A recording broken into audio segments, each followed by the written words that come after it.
crimen es para muchas personas en todo el mundo una manera fácil de hacer dinero en poco tiempo.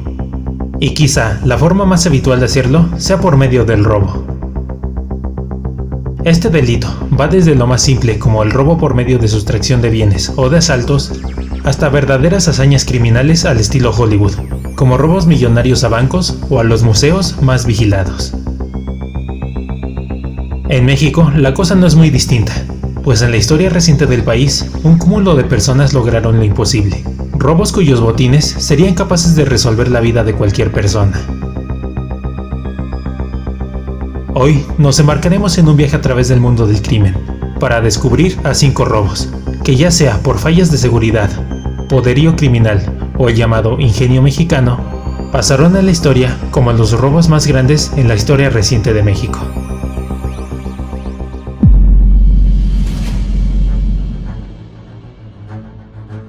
...1985 fue uno de los peores años en la historia de México.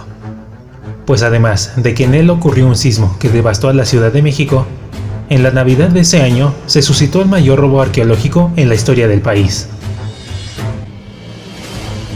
El 25 de diciembre de ese año, el Museo Nacional de Antropología e Historia sufrió el robo de más de 100 piezas arqueológicas, entre las cuales se hallaban artículos de la cultura mexica, maya y mixteca.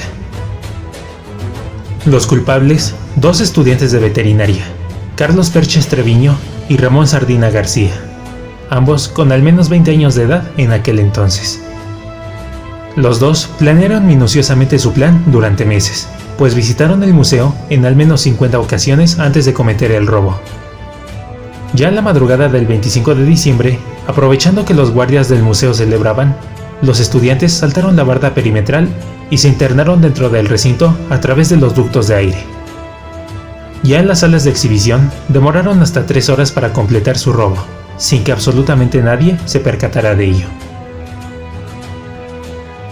Cuando el robo fue reportado, se establecieron cercos de vigilancia en todas las carreteras y las fronteras del país. Cada cosa que en ellas pasaba eran revisadas de pies a cabeza.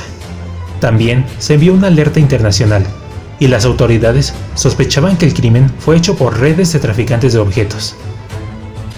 Mientras todo ello ocurría, Carlos y Ramón guardaban en un armario el botín arqueológico.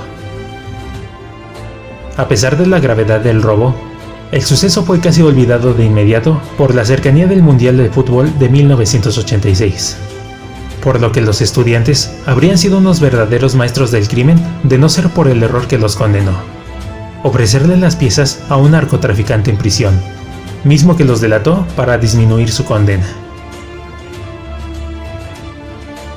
Carlos pasó al menos 10 años en la cárcel, y tras su liberación fue asesinado. Ramón, por su parte, desapareció sin dejar rastro alguno hasta el día de hoy. Y para fortuna de todos, las piezas fueron en su mayoría recuperadas en el armario de Carlos en 1989.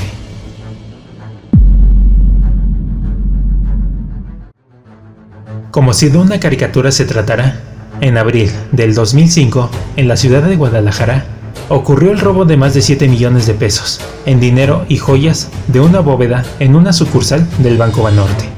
Todo por medio de un túnel subterráneo. El móvil del crimen fue tan simple como complejo.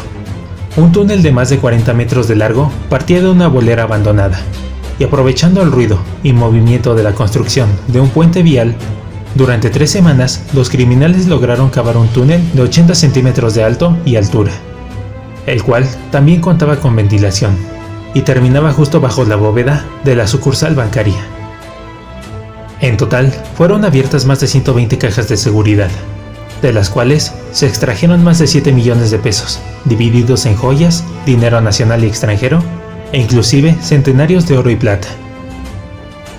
Los culpables, una banda peruano-mexicana que operaba en Tepito, cuyo líder era el peruano Jaime Saldaña Vigo, quien junto a otros 8 cómplices planearon a distancia el robo a la capital de Jalisco.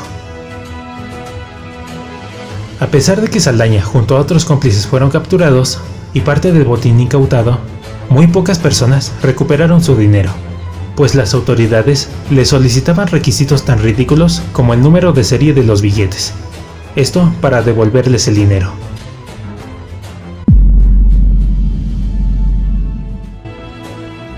Por lo general, la gente suele desconfiar de los sorteos de lotería, y el fraude ocurrido en el 2012 en la casa de sorteos Me Late y Revancha no ayuda mucho a la reputación de estos sorteos.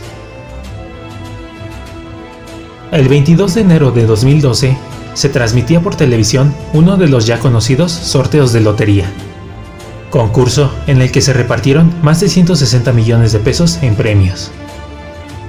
En este juego, los ganadores eran aquellos quienes tenían la mayor cantidad de números similares a los que arrojaba el tradicional sistema de pelotas enumeradas.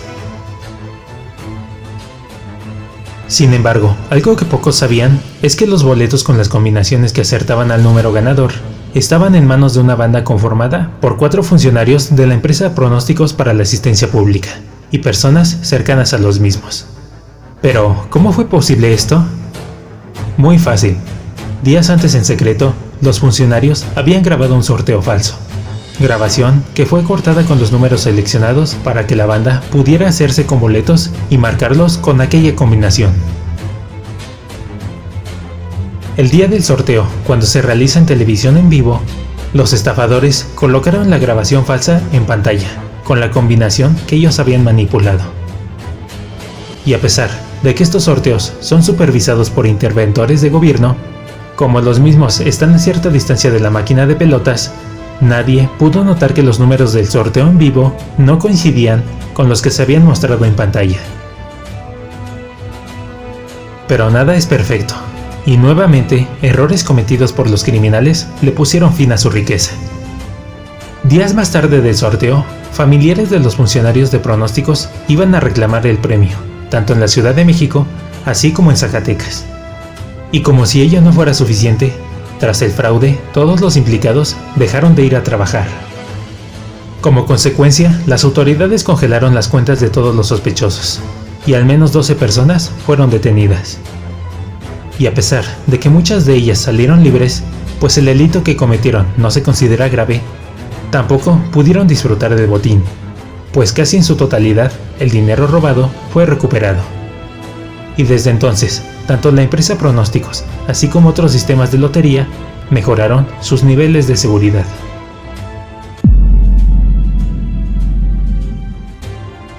Probablemente inspirados en una popular serie de Netflix, el martes 6 de agosto de 2019 ocurrió el que quizás sea el mayor robo en la historia reciente de México. La mañana de aquel martes, al menos 3 delincuentes entraron a la Casa de Moneda, ubicada sobre Paseo de la Reforma en la Ciudad de México, y en un lapso de 10 minutos amagaron al único guardia de seguridad del recinto, y sustrajeron de una bóveda un aproximado de 1.567 centenarios de oro y plata, valuados en al menos 50 millones de pesos. El robo ocurrió de manera muy organizada y casi sacada de una película. Mientras uno de los delincuentes se encargaba del guardia, otro amagaba a empleados y civiles, y el tercero se dirigía directamente a la bóveda de seguridad. Esto mientras era dirigido a distancia por medio de manos libres. Mientras eso ocurría, en la concurrida calle de Reforma, nadie se percató de los eventos en la Casa de la Moneda, hasta que pasadas las 9:40 de la mañana, la policía arribó al lugar. Tras el robo, hubo muchas sospechas y persecuciones, pues a los criminales les fue relativamente fácil cometer el atraco. Por una parte, algunos de los empleados salieron a desayunar en un horario que les está prohibido. Por otra, los empleados encargados de la bóveda la dejaron abierta sin razón aparente. De la misma manera, 4 empleados del lugar no alertaron a la policía sino hasta que los delincuentes habían escapado. Y para rematar, los delincuentes sabían perfectamente que solo había un guardia encargado de la bóveda, y el encargado de robarla era dirigido a distancia, lo que podría significar que además de los 3 asaltantes, toda una banda operó desde dentro de la institución para lograr el robo. Aunque los implicados lograron evitar la cárcel durante unos meses, al menos 3 de ellos fueron detenidos, de los cuales uno era del grupo de asaltantes y los otros eran empleados y encargados de la bóveda de la Casa de Moneda.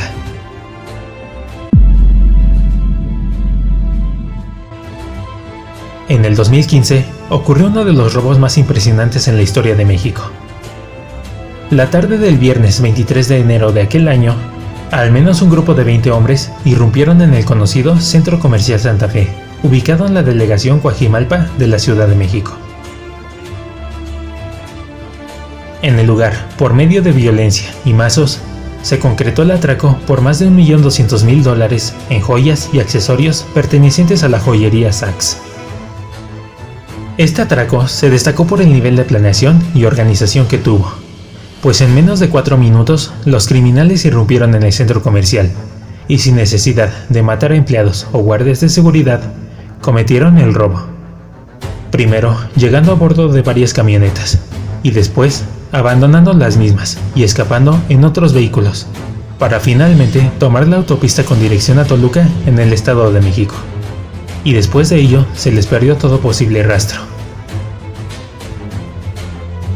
A la fecha, ninguno de los involucrados ha sido detenido, por lo que el robo, por así decirlo, es el único que tuvo éxito en esta lista. Nadie sabe quiénes eran los criminales ni qué fue de ellos, pero seguramente se encuentran en algún lugar gozando del botín. El robo es uno de los métodos que más atraen a la gente cuando se trata de cometer un crimen, ya sea por algunas ventajas como en planeación y tiempo, así como a los pocos obstáculos que ofrece a la hora de tener asociados. Sin embargo, como hemos podido ver, muchas veces los criminales se olvidan de la cautela que los llevó a concretar el crimen, y terminan siendo delatados por sus mismos errores. Ten por seguro que los llamados robos del siglo seguirán apareciendo de vez en cuando, pues en la naturaleza humana existe cierto nivel de ambición que permitirá la existencia del crimen en el futuro.